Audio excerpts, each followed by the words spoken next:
골프장 짓는다고 강제 수용하고 헐값에 땅 내놨더니 공공주택은커녕 민간주택을 짓더라. 이번 주 뉴스투데이에서 연속 보도해드린 토지 강제 수용 사연인데요. 방송 보시고 어떻게 이런 법이 있느냐, 법원과 국회는 뭘 하느냐 궁금하다는 분들이 많았습니다.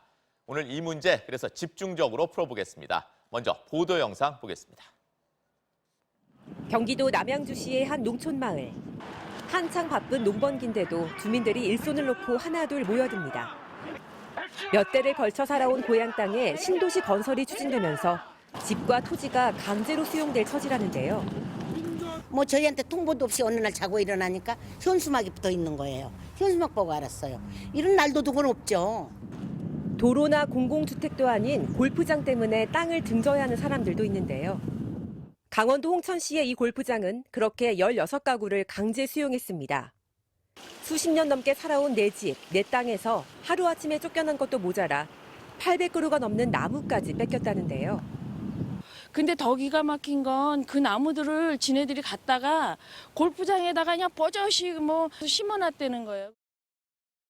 골프장 짓는다고 강제 수용하는 게 법대로냐? 결론만 얘기하면 맞습니다. 따져볼까요? 무분별한 토지 수용을 막고 국민의 재산권 침해를 막기 위해 만든 법, 바로 토지보상법인데요. 국방과 군사의 목적, 학교나 도서관, 철도나 도로 건설 등 공익사업에만 토지를 수용하도록 규정하고 있습니다. 그럼 골프장은 왜 될까요? 바로 토지보상법의 4조 8항 때문입니다. 이 별표에 나오는 법률에 의거한 사업도 토지 수용이 가능하도록 한 건데요. 이 별표 법률이 무려 110개나 됩니다. 골프장이 이 110개 별표에 있는 법률, 예를 들어 관광진흥법이나 도시개발법 등에 의거한 개발 사업이면 강제 수용을 해도 합법인 겁니다. 국회가 나서서 이런 별표 조항을 줄이면 되겠죠. 그런데 오히려 줄이기는커녕 111번째 조항을 만들기 위한 개정안만 20대 국회에서 5건이 발의돼 있습니다. 네, 주민들이 국회만 믿고 있지는 않았습니다. 골프장이 왜 공익사업이냐며 7년 전에 헌법재판소까지 갔는데요. 결론은 헌법 불합치, 공익사업으로 볼 수 없다는 거였습니다. 그런데 왜 골프장 건설을 둘러싼 갈등이 계속되고 있는 걸까요? 보도 영상으로 확인해 보시죠. 강원도의 한 농촌 마을. 정부와 자치단체가 65억 원을 들여 유기농 재배단지로 조성한 곳인데 2개의 대형 골프장 건설이 추진되고 있습니다. 땅을 팔지 않고 버텨온 주민들도 삶의 터전을 빼앗길 처지. 골프장 부지의 80%만 확보하면 나머지 땅은 강제 수용할 수 있도록 한 현행법 때문입니다. 헌법재판소는 이 같은 강제 수용 조항이 개인의 재산권을 침해한다며 지난 6월 헌법 불합치 결정을 내렸습니다. 그러나 정부가 시행규칙을 바꾸면서 이미 진행 중인 사업에 대해서는 종전 규정을 따르도록 해 190여 개 기존 골프장 사업자를 모두 구제해줬다는 비판이 일고 있습니다. 요약하면 헌법 불합치 결정이 내려지기 전에 골프장 건설이 추진되던 190여 곳은 계속 수용을 하게 둔 건데요. 앞서 보신 강원도 홍천의 사례가 바로 여기에 해당됩니다. 그럼 이번엔 행정부 입장을 볼까요? 한마디로 손을 놓고 있는 거나 마찬가지입니다. 왜 그런지 취재 내용 보겠습니다. 토지보상법은 110개의 별표 탓에 무분별한 토지 수용을 막는 법이 아니라 우회로를 만드는 법이나 다름없다는 게 법조계 일각의 주장입니다. 개별 개발 법률들은 인허가를 받을 때 사업 인정을 받은 것으로 간주를 해버리고 있습니다. 해당 사업의 장밋빛 전망만 가지고 수용권을 바로 행사를 해버리는 거죠. 그런데 법뿐만이 아닙니다. 토지 강제 수용에 필요한 개발 사업은 국토부 산하 중앙토지수용위원회 검토를 거치게 돼 있는데요.